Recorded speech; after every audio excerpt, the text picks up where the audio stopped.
The fall of the House of Usher. Everyone has been pretty much creaming their pants over this series recently, tripping over themselves to tell me how great it is. So I decided to see what all the fuss was about.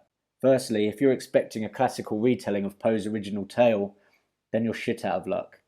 This is a modern day horror with lots of blood, guts, and molten skin thrown in for good measure. The main story has little to do with the Gothic classic. Instead, Poe's short stories and poems are used to inspire certain scenes or set pieces, usually when one of the characters is about to be splattered all over the walls, floors, and ceiling.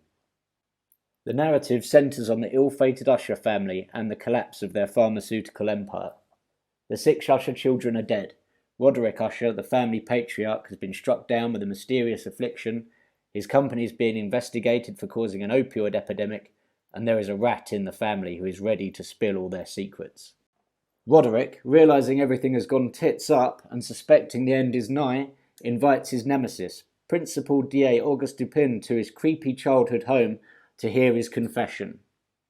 Roderick then tells his story, and we are promised answers to the following questions. How did the Usher children die?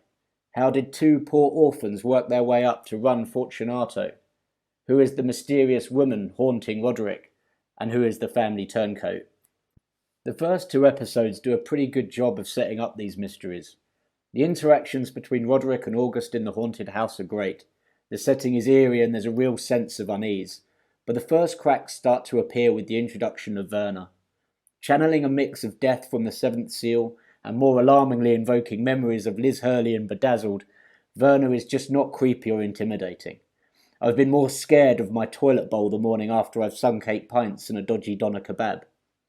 As far as soul-sucking demons go, Werner really isn't that bad. She's polite and kind, even apologetic as she bumps off evil ushers 1 episode at a time. This format entertains for a while, but it gets very repetitive, and starts to feel like a revenge thriller, with Werner as the hero working her way through a long line of lower-level villains, building toward an epic showdown with the main villain at the end.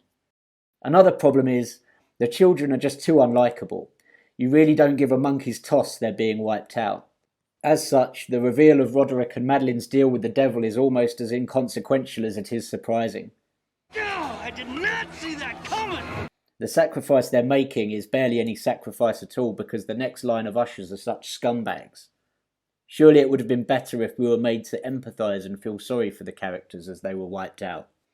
The death of Lenore is supposed to stir this sense of injustice, but she has such little screen time and is also spared a brutal death, so it doesn't really have any effect.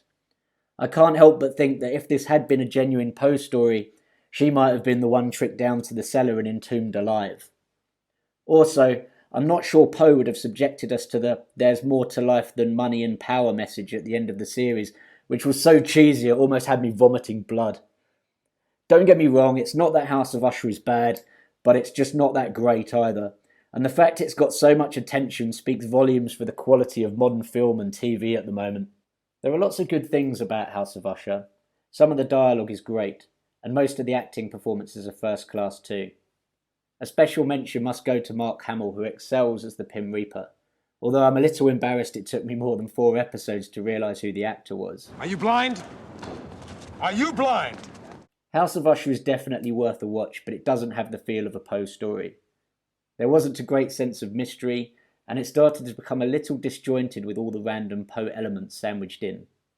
Sometimes it watched like an episode of Succession, only with Saw-esque violence and a sprinkling of Dopesick thrown in.